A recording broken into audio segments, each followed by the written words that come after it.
यह कहानी शुरू होती है एक पुराने समय से, जब घने जंगलों के बीच एक छोटा सा गांव बसा हुआ था। गांव का नाम था नवगढ़। चारों तरफ हरे भरे पेड़, कल कल बहती नदी और खेतों में मेहनत करते किसान। देखने में गांव बेहद शांत और सुखी लगता था, मगर उसके ऊपर एक खौफनाक साया मंडराता रहता था, जंगल का शेर। वो शेर बहुत बड़ा और ताकतवर था। उसकी दहाड़ इतनी भयानक थी कि सुनकर ही औरतें बच्चे कांप जाते थे। गांव वाले कहते थे, ये शेर इंसानों का मांस छक चुका है, अब इसका लालच कभी खत्म नहीं होगा। हर दूसरे तीसरे दिन कोई न कोई चरवाहा, लकड़हारा या खेत में काम करने वाला आदमी जंगल से गायब हो जाता। लोग मान चुके थे कि ये शेर उनकी मौत का देवता है। गांव में एक डर का माहौल था। सूरज ढलते ही सब अपने घरों के दरवाजे बंद कर लेते। कोई जंगल की तरफ न जाता, और अगर जाना भी पड़ता तो हमेशा झुंड में जाते। उसी गांव में एक लकड़हारा आदर्श रहता था। वह दुबला पतला, साधारण कपड़े पहने, हाथ में कुल्हाड़ी लिए वो रोज जंगल में लकड़ी काटने जाता। लेकिन आदर्श बाकी गांव वालों से अलग था। वो शेर से डरता तो था, मगर उसका मानना था कि डर से अगर इंसान काम ही छोड़ दे तो जिंदगी कैसे चलेगी। उसकी पत्नी कई बार कहती, आदर्श, पागल हो गए हो क्या? सब लोग जंगल छोड़ चुके हैं और तुम रोज वहां चले जाते हो। अगर शेर ने देख लिया तो। यह सुनकर आदर्श मुस्कुरा देता और कहता, शेर ताकतवर तो है, लेकिन अक्ल नहीं लगा पाता, और जो इंसान दिमाग लगाता है उसे कोई जानवर हरा नहीं सकता। धीरे धीरे हालात इतने बिगड़े कि गांव के बुजुर्गों ने पंचायत बुलाई। सब लोग इकट्ठा हुए और बोले, अगर ऐसा ही चलता रहा तो पूरा गांव खाली हो जाएगा। हमें कोई रास्ता निकालना होगा। किसी ने सुझाव दिया, हम सब मिलकर शेर को मार डालते हैं। लेकिन तुरंत कोई बोला, क्या तुमने कभी उसकी शक्ल देखी है? वो अकेले ही 10 लोगों पर भारी पड़ता है। कुछ लोग बोले, चलो गांव छोड़कर कहीं और चले। मगर बुजुर्गों ने कहा, ये जमीन हमारे पूर्वजों की है, इसे छोड़कर कहां जाएंगे? बहुत बहस हुई, मगर कोई नतीजा नहीं निकला। गांव का माहौल और डरावना हो गया। पंचायत खत्म होने के बाद आदर्श घर लौटते समय सोचने लगा, क्या सचमुच शेर से डरकर भाग जाना ही समाधान है? अगर मैं अपने दिमाग से काम लूं, तो क्या इस शेर को हरा नहीं सकता? वो रात भर जागता रहा और एक योजना बनाने लगा। उसे पता था कि ताकत से शेर को हराना असंभव है, लेकिन उसकी मूर्खता ही उसकी सबसे बड़ी कमजोरी है। अगले दिन आदर्श हमेशा की तरह कुल्हाड़ी लेकर जंगल में गया। वो जानता था कि आज उसका सामना शेर से हो सकता है। जैसे ही वो लकड़ी काट रहा था, अचानक झाड़ियों में खड़खड़ाहट हुई। पत्तों के बीच से सुनहरी आंखें चमकी और फिर गड़गड़ाती आवाज के साथ शेर निकला। शेर दहाड़ा और बोला, ओ लकड़हारे, ये जंगल मेरा है। यहाँ की लकड़ी, यहाँ का शिकार सब मेरा है। तूने हिम्मत कैसे की मेरे इलाके में कदम रखने की? आदर्श का दिल जोर जोर से धड़क रहा था, मगर उसके चेहरे पर डर नहीं था। उसने गहरी सांस ली और बोला, महाराज, आप सही कह रहे हैं, ये जंगल आपका है। मैं तो बस एक गरीब आदमी हूँ, रोजगार के लिए यहाँ आता हूँ। लेकिन अगर आप चाहें तो मैं आपके लिए काम कर सकता हूँ। शेर चौंका और पूछा, काम? कैसा काम? आदर्श ने कहा, मैं रोज रोज शिकार पकड़कर आपको दे सकता हूँ। आपको खुद मेहनत करने की जरूरत नहीं होगी, बस आप मुझे छोड़ दें। शेर ने सोचा, ये इंसान डरपोक नहीं लगता, मगर अगर ये सच में मेरे लिए शिकार लाए तो मुझे मेहनत नहीं करनी पड़ेगी। उसने आंखें तरेरी और कहा, ठीक है लकड़हारे, अगर तूने रोज मुझे शिकार लाकर दिया तो मैं तुझे छोड़ दूंगा। लेकिन अगर एक दिन भी खाली हाथ आया तो तेरा मांस मेरा खाना होगा। आदर्श ने सिर झुकाकर हामी भर दी। उस पल से खेल शुरू हो चुका था। आदर्श घर लौटा तो उसकी पत्नी घबराई हुई थी। अरे राम, आज भी तू जंगल से सही सलामत लौट आया? सुना है शेर तुझे देख चुका है।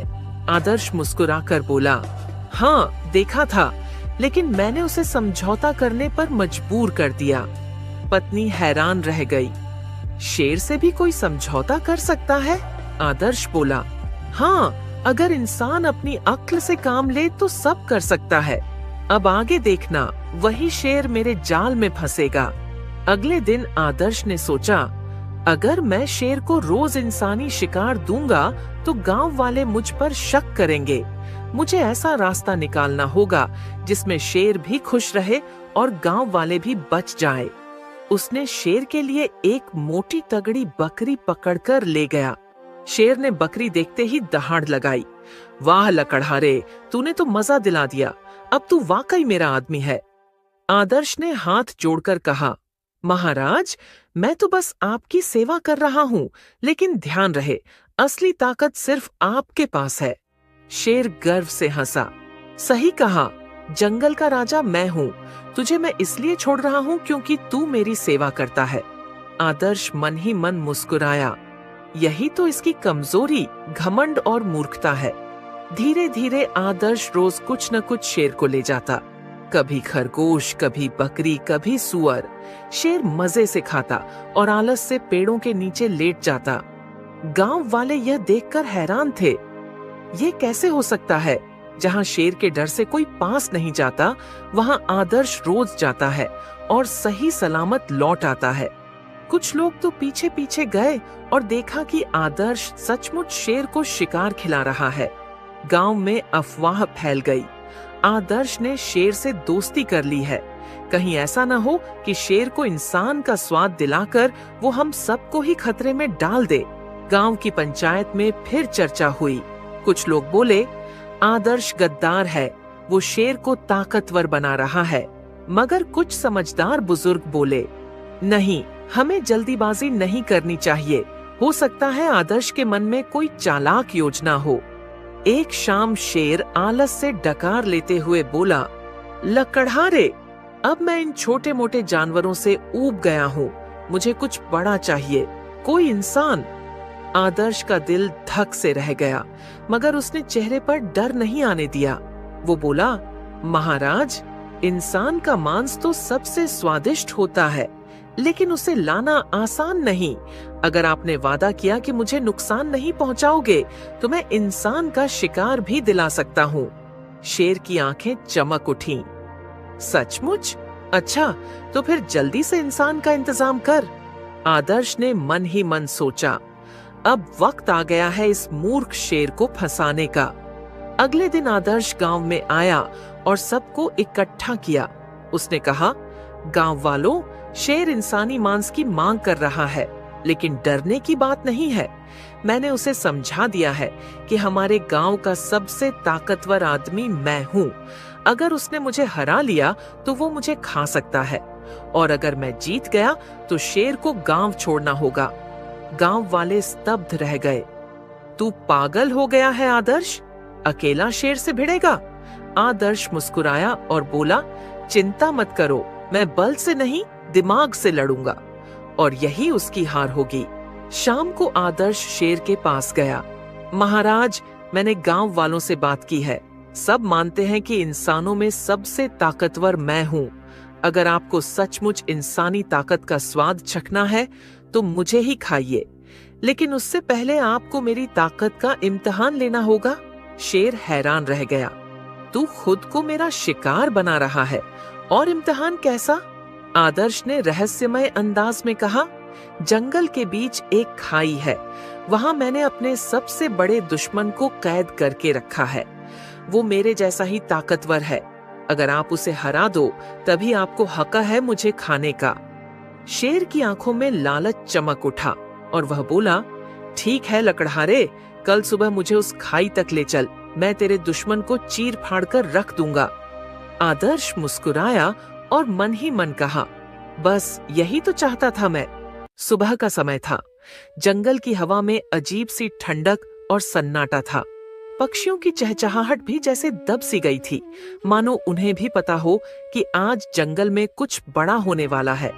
आदर्श अपनी कुल्हाड़ी कंधे पर लटकाए शेर के पास पहुंचा। शेर अधीर होकर इधर उधर टहल रहा था। उसने दहाड़ कर कहा, लकड़हारे, जल्दी चलो, मुझे उस ताकतवर दुश्मन से मिलवाओ। आदर्श ने सिर झुकाकर कहा, आइए महाराज, मैं आपको वहां तक ले चलता हूँ, लेकिन ध्यान रहे ये लड़ाई आसान नहीं होगी। दोनों धीरे धीरे जंगल के अंदर गहराई तक बढ़े। पेड़ों की ऊंचाई बढ़ती जा रही थी, धूप धीरे धीरे कम होती जा रही थी। जैसे जैसे वो खाई के पास पहुंचे, हवा ठंडी और डरावनी हो गई। शेर गरजते हुए बोला, लकड़हारे, तेरा दुश्मन चाहे जितना ताकतवर क्यों न हो, मेरी एक ही दहाड़ से कांप उठेगा। आदर्श ने मन ही मन मुस्कुराकर कहा, बस थोड़ी देर और, मूर्ख शेर। आखिरकार दोनों एक गहरी और चौड़ी खाई के पास पहुंचे। खाई इतनी गहरी थी कि नीचे झांककर देखने पर सिर्फ काले पानी की चमक नजर आती थी। उसके चारों ओर खामोशी थी, बस कभी कभी हवा की सरसराहट और पानी की लहरों की आवाज आती।